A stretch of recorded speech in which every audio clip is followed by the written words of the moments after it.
इसके कर्मों के कारण हुई। इसने कर्म ऐसे किए थे कि इसकी सांप से ही डस के मौत होनी थी। तो मैंने आज्ञा मृत्यु काल को दी, काल ने मृत्यु को दी, मृत्यु ने उसको सांप को दी और सांप ने उसको डसा। इसलिए ये कर्म का चक्र है, ये कर्म का सिद्धांत है। इसे मैं उलट फेर नहीं कर सकता, ब्रह्मा भी नहीं कर सकते।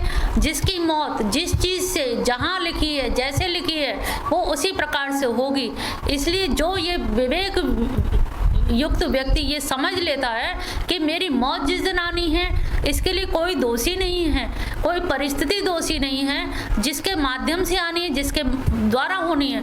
बहुत लोगों को देखा है, वृंदावन में भी बड़े बड़े संत जैसे उड़िया बाबा रहे हैं और भी, तो कई लोगों के संतों की मौत बड़ी भयंकर तरीके से हुई, जिसके कोई उम्मीद नहीं कर सकते।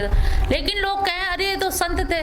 वो संत तो आज बने हैं ना, पिछले जन्म में क्या रहे होंगे, पिछले से पिछले कई कई जन्मों में भीष्म पितामह ने जब देखा कि सांप को उन्होंने तीर मारा और कांटों वाले उस पे झाड़ी पे पड़े हुए, वो 36वां जन्म पहले की बात थी। तो इतने जन्मांतर की वो बातें बनी होती हैं, तो उसमें कौन सी बात आपकी मौत का कारण बनेगी? किसका आप ऋण या किसको आप मार आए हैं, वो आपसे मार के ही बदला लेगा, ये आपको नहीं पता है। तो ये सब चीज़ पूर्व नियोजित है, पहले से ही डिसाइडेड है, उनमें आप कुछ भी नहीं कर सकते। तो इसलिए मौत का भय नहीं होना चाहिए। और रही द्वेष, तो द्वेष हम किससे करें? जिसका जो प्रारब्ध है, जो भोग भाग है, किसी से भी द्वेष करने में हम अपनी ही हानि करते हैं। द्वेष करने वाले की हानि नहीं करेंगे। द्वेष मन में होता है, उसको तो बाद में पता लगेगी, पहले खुद को पता लगती है, पहले हम खुद जलते हैं तब उसको जला पाएंगे। तो इससे अच्छा है कि खुद ना जले, अपनी हानि हम क्यों करें।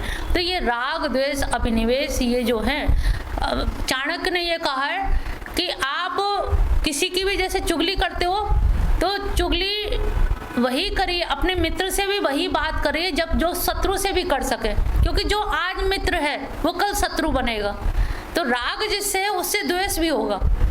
तो जो रागी है, जो प्रिय है, वही अप्रिय होगा कभी ना कभी। तो आप शत्रु से या अपने मित्र से वही बात करिए जिसे आप सबके सामने कह सकते हो। जो सबके सामने नहीं कह सकते वो बात आप बाहर मुंह से मत निकालिए, नहीं तो आपकी हानि होगी। तो यहाँ पर भगवान यही कह रहे हैं कि सारी इंद्रियों को संयमित करके युक्त हो मत पर, और इतना जब हो जाओगे मत परा यानी कि मेरे परायण हो जाओ।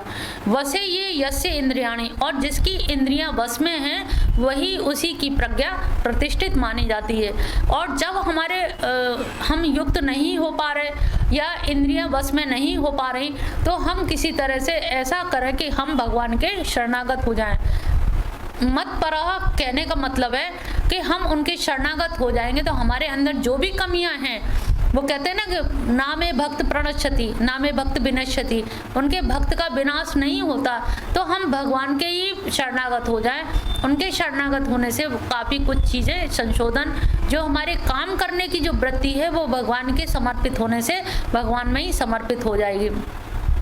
जैसे भोजन बनाने की बहुत इच्छा है तो हम भगवान का प्रसाद बनाएं, आठों पहर की सेवा के लिए तरह तरह के 3 समय भोजन उनके तैयार करें। जो हमें वस्त्र पहना सिलने की आदत है तो हम उनके लिए वस्त्र सिलें, उन्हीं के लिए पोशाक सिलें। तो ये जो आठों याम की जो सेवा है, उस सेवा में हम घर के काम ना करके उसी सेवा में हम भगवान के काम को जोड़ दें, तो निश्चित जानिए हमारी घर गृहस्थी भी आसानी से चलती रहेगी और भगवान की आठों पहर की सेवा भी आराम से होती रहेगी। हमारी जो काम करने की जो वृत्ति, जो गुण है हमारा, उस गुण को भगवान से जोड़ दें। जब उनसे जोड़ देंगे तो वो गुण हमारा साधना बन जाएगी। जैसे हमें गाना आता है, भगवान की माला पिरो गाते जाएं, भजन भी गाते जाएं, काम भी करते जाएं। तो गाने की कला, हमें फिल्मी गीत ना गा के भगवान के गीत अगर गाएं, भगवान के भजन बनाएं, तो हमारे जो क्रिएटिविटी है, क्रिएशन है, वो भी अच्छा हो जाएगा और हमारे अंदर कार्य में निपुणता भी आ गई। योगा कर्मसु कौशलम, तो गायकी भी सुधरेगी और भगवान का भजन भी हो जाएगा। तो हमारे कर्म करने की भी सारी जो है अंदर की टेंडेंसी, वो हम आठों पैर की सेवा के द्वारा कर सकते हैं। 62वां ध्यायतो विषयान् पुंस संगतेषु पूजायते संगात् संजायते कामा संगाद क्रोधो अभिजायते।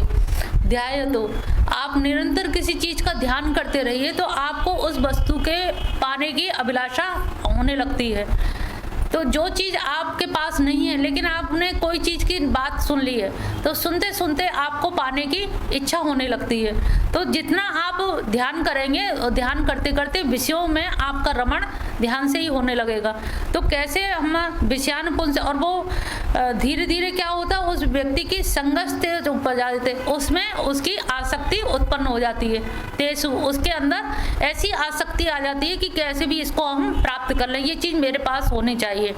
संगात संजायते कामा, और फिर उसके संगात से यानी कि आसक्ति से कामना उत्पन्न हो जाती है कि ये मेरे पास हो, अभिलाषा होने लगती है। और कामात क्रोधो अभिजायते, और जब कामना पूरी नहीं होती तो फिर क्रोध उत्पन्न होने लगता है। तो अब यहाँ हुआ कहाँ, शुरुआत कहाँ से हुई? केवल किसी वस्तु का ध्यान करने से।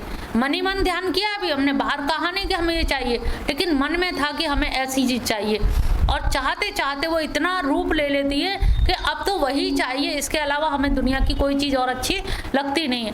जब ये अंदर से दृढ़ता आ जाती है तो अंदर एक काम भाव उठता है, और काम से अगर पूरा हो जाए तो ठीक है, अगर नहीं पूरा हुआ तो क्रोध उत्पन्न होने लगता है। और जो काम को पूरा करने में जो अवरोध पैदा करते हैं, जो अड़ंगा लगाते हैं, वो हमें शत्रु लगते हैं, और शत्रु होने की वजह से उन पर हम क्रोधित हो जाते हैं कि इनकी वजह से हमें ये चीज़ नहीं मिल पाई।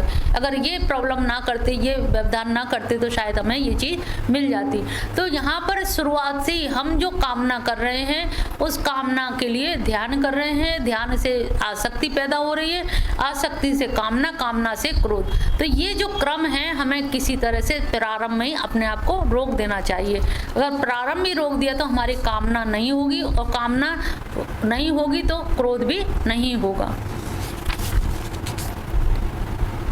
क्रोधाद् भवति सम्मोहः, सम्मोहात् स्मृति विभ्रम, स्मृति भ्रंशात् बुद्धिनाशो, बुद्धिनाशात् प्राणशति।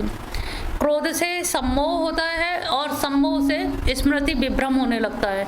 मतलब स्मृति यानी कि हम कहते हैं ना तुम्हारी मति मारी गई है क्या, तो हमारी जो मेमोरी है, जो याद है या जो भी चीज़ है वो सब एकदम दिग्भ्रमित सी हो जाती है। और स्मृति भ्रंशात, स्मृति के नष्ट होने से बुद्धि नाश हो, बुद्धि का नाश हो जाता है, यानी कि जो हमारा विवेक था वो नाश हो जाता है। और बुद्धि नाशात प्रणशति, और बुद्धि के नाश होने का मतलब सब कुछ नाश हो जाता है। सब कुछ कैसे नाश हो जाता है? क्योंकि हम मति के विपरीत, विवेक के विपरीत, बुद्धि के विपरीत, जो लोगों की तुमसे अभिलाषा है कि तुम पढ़ी लिखी हो, तुम ऐसा नहीं कर सकती हो, लेकिन फिर भी करते हो, फिर क्या कहते हैं तुम्हारी मति मारी गई है। मति मरती तो नहीं है, लेकिन फिर भी हम क्या कहते हैं, मति मारी गई है। यानी कि विवेक चक्षु, यानी कि जो हमारा विवेक ज्ञान था, उस ज्ञान से हम कार्य ना करके मति विभ्रम से हम इतना सम्मोहित हो गए, इतना मोह पैदा हो गया कि हमने हथियार हाथ में उठा लिया, और हमें लगा कि किसी भी तरह से हमें ये चीज़ हासिल करनी है।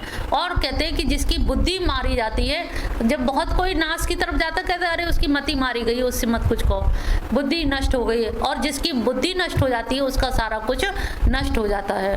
तो ये यहाँ पर छोटी सी एक चीज ही कहाँ से कहाँ तक बढ़ रही है।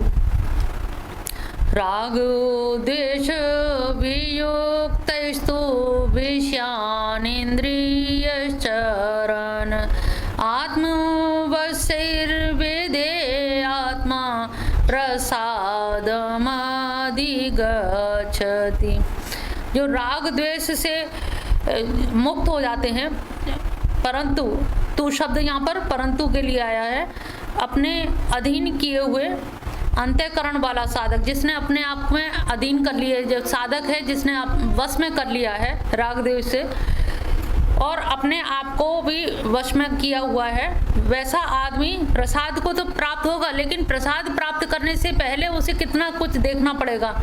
विषयान इंद्रिय चरण, अगर जिसने अपनी इंद्रियों को बस में कर लिया है, यहाँ वही दग्ध बीज वाली बात आ जाएगी, इंद्रियों को बस में कर लिया है, आत्मा का आत्मा में ही रमण करता है, बाहर किसी से राग द्वेष नहीं है, ऐसा व्यक्ति अगर विषयों में भी आ आचरण कर रहा है या घूम फिर रहा है, जो सिद्ध संत हैं, जो सिद्ध साधक हैं, वो अगर विषयों में भी अगर भ्रमण कर रहे हैं तो अभी वो प्रसाद को ही प्राप्त होता है, क्योंकि उसकी इंद्रियां भटकती नहीं हैं, उसकी इंद्रियां इतनी वशीकरण हैं, राग द्वेष सबसे वो अधीन उसने अपनी इंद्रियों को कर लिया है, और इतना अधीन कर लिया है कि जैसे रथ में जुटे हुए जो हरे घोड़े जो हैं हरी घास को देख करके विचलित हो जाते हैं, लेकिन जो घोड़े खूब खा पी के चलते हैं उनके अंदर वो भूखेपन की वाली स्थिति नहीं होती है, संयमित ढंग से वो चलते हैं, अपने मार्ग प्रशस्त करते हैं। ऐसी इंद्रियां भी इतस्ततः जो भटकती हैं, भटकने का कारण उनके अंदर सम्मोह मोह यानी कि राग और द्वेष है, इसी के कारण भटकाव होता है।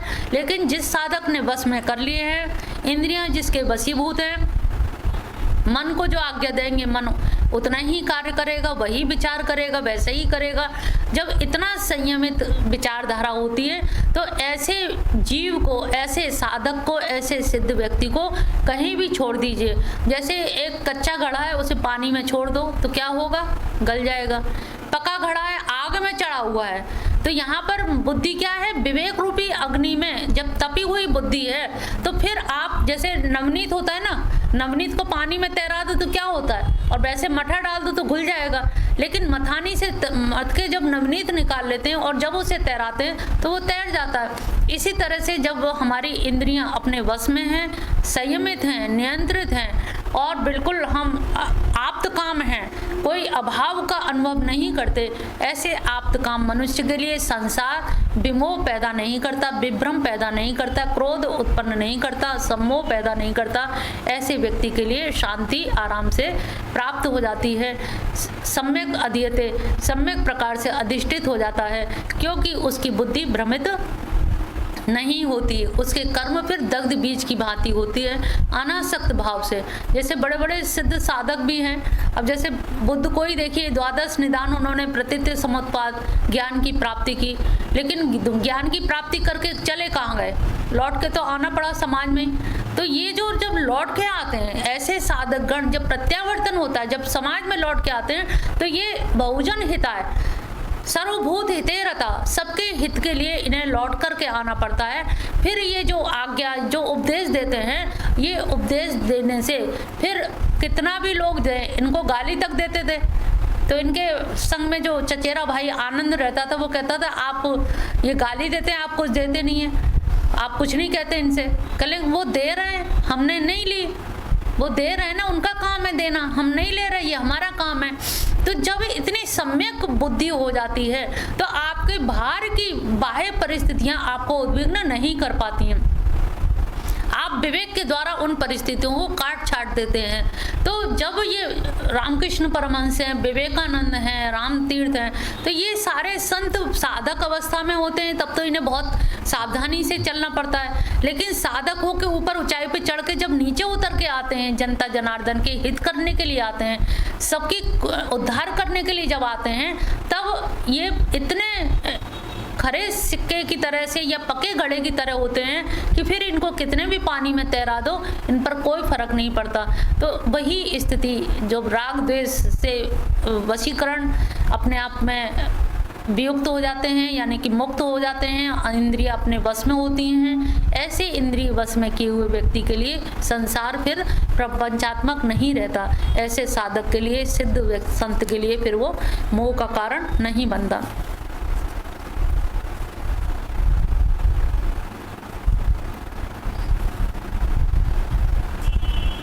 प्रसादे सर्वदुःखानां हानिर्यस्योपजायते,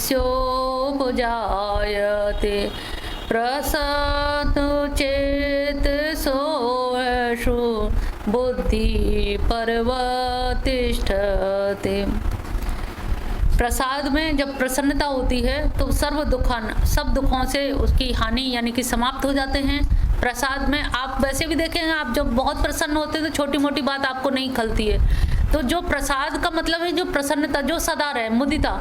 जैसे मुदिता क्या है? आत्मा में आत्मा ही जब तुष्टि करती है। कभी कहते हैं पता नहीं क्यों हमें प्रसन्नता, आज बड़ा मन खुश है, और जब मन खुश होता है तो वो ऐसा ही खुशी होती है जो किसी पर निर्भर नहीं होती है, जो सदा रहती है। तो यहाँ पे प्रसाद जो है सर्व दुखों, सभी दुखों के निदान कर देती है। वहाँ फिर हमें कोई दुख नहीं लगता है।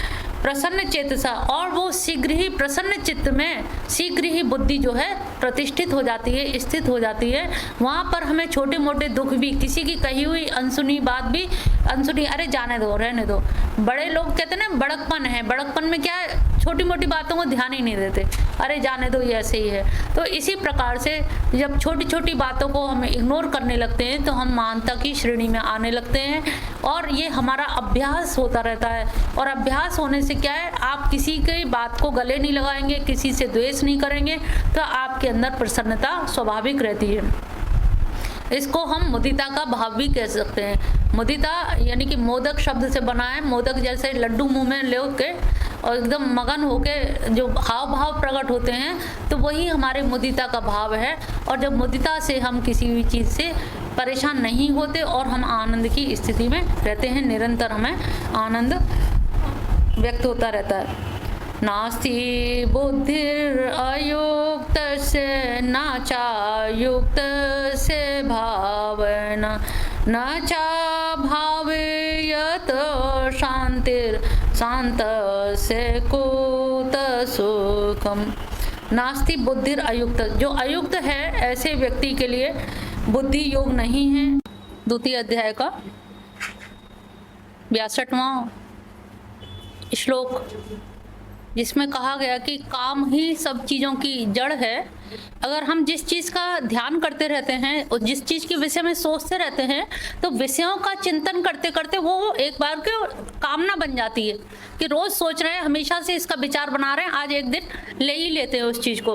तो आपका ध्यान विषय वस्तु पर रख के, इसीलिए ध्यान किसका कहा जाता है, कृष्ण भगवान का ध्यान करो तो जरूर वो एक दिन मिल जाएंगे। आपकी कामना हो जाएगी कि प्रभु कब से हम तुम्हारा ध्यान कर रहे हैं, कभी तो दर्शन दे दो। और जब ध्यान ही नहीं करोगे तो दर्शन देने की अभिलाषा ही नहीं आएगी।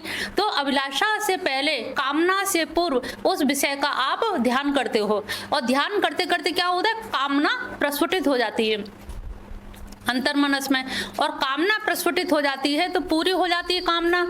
जो भौतिक जगत से संबंधित कामना है तो वो पूरी तो हो नहीं सकती। आप चाहते तो बहुत कुछ हो, लेकिन सब तो इच्छाएं पूरी नहीं हो सकती। तो जो नहीं पूरी होती है उनके लिए आपके अंदर क्रोध उत्पन्न होता है। तो सब चीज़ों की जड़, जो कामनाओं की जड़, वो हमारा सब काम ही है। काम के द्वारा ही हमारी सारी कामनाएं ऐसे हमें इतस्तता विक्षिप्त कर देती हैं कि हमें लगता है कि ये कामना पूरी हो किसी भी तरह से, ये इनके इन प्रकार। फिर ना हम विधि विधान का ध्यान रखते हैं, ना नैतिक मूल्यों का ध्यान रखते हैं, ना समाज का ध्यान रखते हैं। जो आज की युवा पीढ़ी भी जो एक्शन ले लेती है तो क्या है, वो समाज का बहिष्कार करके भाग जाते हैं, बहिष्कार कर देते हैं, मूल्यों की अवनति कर देते हैं। उन्हें लगता है कि अरे मम्मी पापा ये तो कहते ही रहते हैं, इनका काम है कहना। तो वो जो कामना है, उस कामना का ध्यान करते करते उनकी वो ऐसी अभिलाषा बन जाती है कि जिसमें जो भी बाधक बनता है वो उनका शत्रु हो जाता है, जो सहायक होता है वो उनका मित्र होता है। तो ये 62वें श्लोक तक हमारा पहले हो चुका था। 63वां श्लोक भी उसी से संबंधित है। क्रोधाद भवति सम्मोह। अब जब कामना पूरी नहीं होगी तो क्रोध आएगा, और क्रोध से क्या होगा, सम्मोहन होगा, और सम्मोहन से क्या है, स्मृति विभ्रम। स्मृति जो हमारे इतना जो विवेक चक्षु है, या जो हम अभी तक गीता पढ़ते आए, लेकिन कोई कामना ऐसी हो गई कि हम नहीं मतलब उस चीज को रोक पाए। पिछली बार भी कहा था एक ब्रह्मचारी, जो सत्संग में एक महिला जो बहुत अच्छा गाती बजाती थी, तो धीरे धीरे सनई सनई ऐसी कामना हो गई कि नहीं उसका आना जरूरी है, उसके बिना कीर्तन कैसे होगा, भजन कैसे होगा, संगत कैसे बैठेगी। तो उसका ध्यान करते करते वो इतना अधिक सम्मोहित हो गया कि उसके बिना उसे फिर चैन नहीं पड़ा। तो ये जो सम्मोहन की क्रिया है ये कैसे होती है, ये क्रोध, काम से क्रोध, और क्रोध से ही सम्मोहन होता है कि उस कामना के सम्मोहन माने मतलब सम्मोहित हो जाना, उसके विषय में इतना कुछ विचारना कि इसके अन्यत्र और कोई वस्तु है ही नहीं, पूरा मन उसी पे एकाग्र कर देना।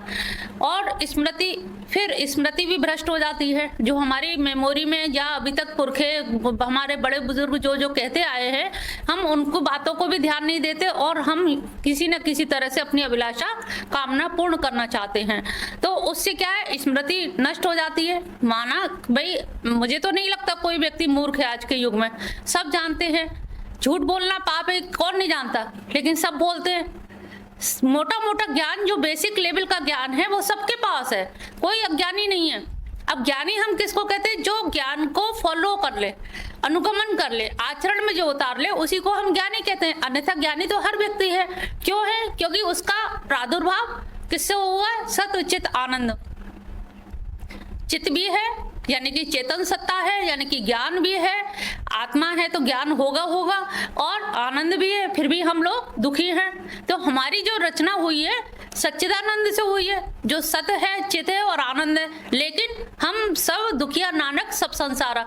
तो सारे लोग दुखी हैं, कोई काई से दुखी, कोई काई से, तो हर व्यक्ति दुखी है, हर व्यक्ति ज्ञानी है।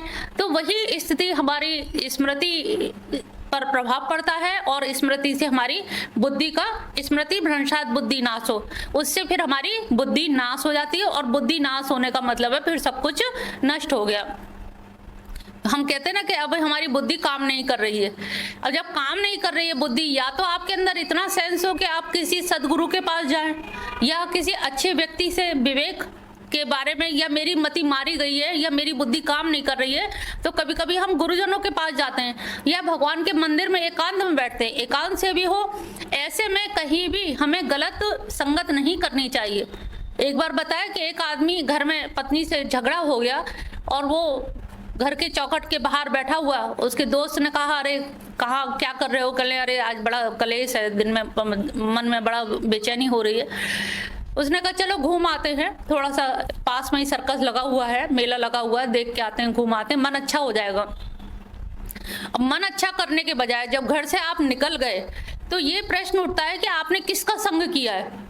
अगर आपने गलत व्यक्ति का संग कर लिया, कुसंग कर लिया, और कुसंग प्रिय बहुत होता है, प्रिय बोलता है, सत्संगी कटु बोलेगा कि तुम्हें भाग्य फोड़ने अपने, तो तुम्हारे जाने जो भी हो तुम करो, हम नहीं जानते, वो कटु बोलेगा। और जो कुसंगी है वो बड़े प्यार से बोलेगा कि अरे दुख में कोई घर के कोई तुम्हारे नहीं है, मैं तो हूँ, हमारे रहते हुए तुम्हें क्या चिंता। और ऐसे दुख के समय में कोई सहानुभूति के शब्द बोल ले तो हमें लगता है वो हमारा सबसे सगा है, जबकि सहानुभूति कोरी दिखाने वाला ज्यादा अहितकर होता है, वो हितकारी नहीं होगा। तो उसका मित्र उसे ले गया मेले तमाशे में, उसमें देखते देखते उसने देखा कि लोग चौपड़ बिछाए खेल रहे हैं, कुछ ताश के पत्ते चल रहे हैं। उसको थोड़ा बहुत तो आता ही था, उसने एक दो लोगों से कह दिया अरे ये वाला पत्ता डालो, इससे ऐसा हो जाए। धीरे धीरे पता लगा वो जीत गया। उन्होंने कहा अरे तुम तो बहुत होशियार हो, तुम भी बैठो, चाल एक चलो। जबरदस्ती उसे बैठा दिया गया। मित्र ने भी बोला अरे वैसी टेंशन है, घर जाके क्या करोगे, फिर विवाद होगा, खेल लो थोड़ा, मन सही हो जाएगा। मन सही करने के लिए वो इतनी चाल खेला कि जीत के खूब पैसे, जब पैसा हो गया तो नीयत खराब हो गई मित्र के कि अरे ये पैसे का घर के ले जाके क्या करोगे, जब घर में पत्नी से झगड़ा है तो घर ले जाके क्या करोगे, चलो तुम साथ चलो। और ऐसे ऐसे बड़ी गलत जगह पे उसे ले गया। पता लगा कि कारागार में बंद होना पड़ा। तो आपके एक कुसंग कहां से कहां ले जाएगा। छोटी सी चीज है कामना, और छोटी सी कामना को अगर हम विवेक चक्षु के द्वारा, अपने विवेक ज्ञान के द्वारा उसको कंट्रोल नहीं करते हैं तो हमारा कहां तक पतन होगा ये हमें खुद नहीं मालूम।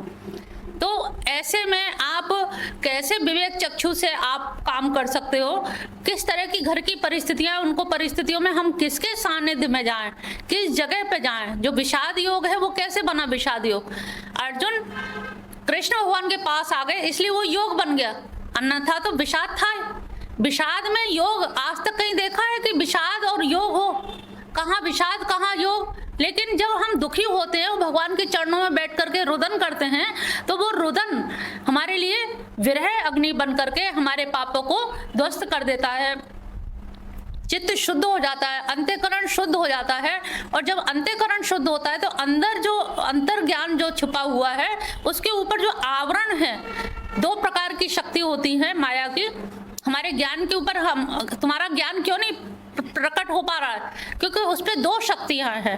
एक तो आवरण कवर चढ़ा हुआ है, ढक दिया कोई चीज, इसके नीचे क्या चीज है नहीं पता है, और फिर कुछ का कुछ दिखाई देता है। जैसे एक तकिया है, मसनद है, इसके ऊपर हमने कपड़ा उड़ा दिया और कह दिया कि अरे इसे छूना नहीं। तीसरे ने कहा कि अरे यहाँ लग रहा है बच्चा सो रहा है, तभी कहा छूना नहीं। तो ये क्या हो गया, विक्षेप। विक्षेप क्या होता है, अतद में तद की अनुभूति, जो वस्तु नहीं है वो दिखना। माया का अर्थ क्या है? माँ, या माँ माने नहीं, या माने जो नहीं है वो माया है, लेकिन हमें होती सी प्रकट मालूम पड़ती है, व्यवहार करते हैं। तो तभी तो ब्रह्म सत्य जगत मिथ्या कहा गया। जगत मिथ्या क्यों? क्योंकि जो माया में हम व्यवहार कर रहे हैं वो वास्तव में मिथ्या है, और वो मिथ्या है तो हमारा व्यवहार जगत भी मिथ्या हो जाता है, प्रपंचात्मक जगत। तो हम उस अवस्था में, दुख की अवस्था में भगवान की शरण में बैठते हैं या कहीं गलत संगत करते हैं, ये हमारी संगत के ऊपर। इसीलिए सत्संग पे जोर क्यों दिया गया है? क्योंकि दुख तो, कष्ट तो रोज कुछ ना कुछ घर में होते ही रहते हैं, खटपट। 4 बर्तन हैं तो खटपट होएगी, लेकिन उसमें अगर हम सत्संग करते रहते हैं तो हमारी जो बुद्धि है वो मजती रहती है, परिमार्जित होती रहती है। तो जो आवरण है वो धीरे धीरे, जैसे प्याज के छिलके एक एक करके उतारते जाओ, ऐसे ही आवरण सदगुरु उतारता जाता है कि देख तेरे अंदर प्रकाश है, देख तेरे अंदर उजाला है, तू बाहर मत देख, आंख बंद करके भीतर देख, अंदर देख। अंदर देखेगा तो तुझे खुद पता लगेगा कि ज्ञान मेरे ही पास था। तो फिर गुरु की जरूरत क्या है? उन्होंने कहा गुरु क्या है? संकेत करता है, इशारा करता है कि देख है अंदर, आंख बंद कर, भरोसा कर, मैं बैठा हूं, तू आंख बंद करके ध्यान कर। उनकी बातों पर विश्वास करके हम आगे की तरफ चल देते हैं, इसलिए गुरु की महत्ता है। तो यहाँ पर क्रोध से, काम से क्रोध, क्रोध से स्मृति विभ्रम, और स्मृति विभ्रम से बुद्धिनाश, और बुद्धिनाश से सब कुछ नष्ट हो जाता है, सारा कुछ नष्ट भ्रष्ट हो जाता है। 64वां श्लोक दिया है, राग द्वेष वियुक्तस्तु विषयान। हमारी जितने भी इंद्रियां जो हैं, अगर राग द्वेष से रहित होकर के आत्मवश और अपने आप में वशीकरण करके, अगर हम एक, वो कहते हैं कि सब चीज से मोह छोड़ दो, त्याग के बैठ जाओ, तो यहाँ पे त्याग को महत्व नहीं दिया गया, वैराग्य को महत्व दिया गया। त्याग और वैराग्य में अंतर बताया था। त्याग में अहम वृत्ति होती है कि मैंने छोड़ा, मैंने इतना छोड़ दिया, और वैराग्य में क्या है? वस्तु सामने रहती है लेकिन फिर भी पाने की अभिलाषा नहीं होती। तो जो इंद्रियों को अगर हम राग और द्वेष से रहित करके विषयों में अगर वो चलती हैं या आचरण करती हैं, विषयों में प्रवेश करती हैं, फिर भी उन पर कोई असर नहीं होता, क्योंकि विवेक के द्वारा हमने उनको इतना मजबूत कर दिया है। जैसे होता है ना, हम लोग कटहल काटते हैं तो क्या करते हैं? हाथ में तेल लगा लेते हैं, तो कटहल काटना तो बंद नहीं करेंगे, भाई सब्जी है वो बनेगी तो है ही। तो हम ऐसी सब्जियों में जो लिसलिसाहट जिनमें होती है, चिपचिपाहट जिनमें होती है, उन चीज़ों में हम हाथ में तेल लगा करके सावधानी से काटते हैं और हमारा काम भी हो जाता है। लेकिन उसकी वजह से हम त्याग दें, उन्होंने कहा त्यागना सही नहीं है। अपने जो राग और द्वेष में जो अपनी कामना वृत्ति है और जो हमारी इंद्रियां हैं, जैसे अगर हम शरीर में आप किसी